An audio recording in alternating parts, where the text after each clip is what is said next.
نعم. إيش فائدة السيفين ونخلة؟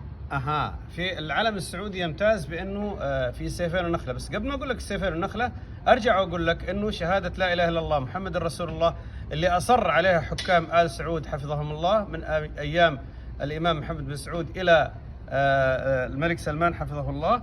هذا شهادة لا إله إلا الله تدل على أنه الشريعة الإسلامية هي مصدر الحكم في المملكة، وأن المملكة هي دولة إسلامية بالدرجة الأولى.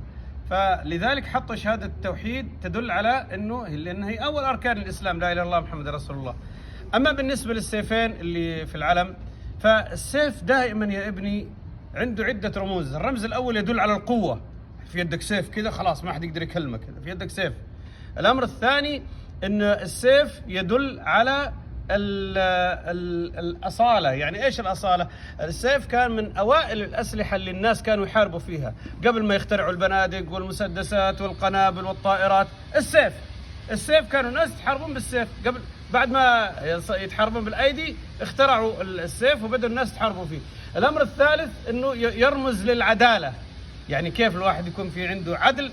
العدل انه لو واحد غلط غلطة كبيرة مثلا قتل انسانا عمل حاجة يتم ايش وجود السيف، وهذا يخلي الناس يخافوا وبالتالي ينتشر العدل بين الناس.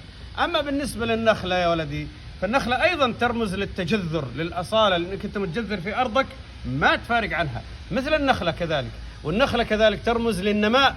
دائما النخلة تغرسها وهي لسه فسيلة صغيرة تطلع لين تصير يمكن أكبر من العمارة.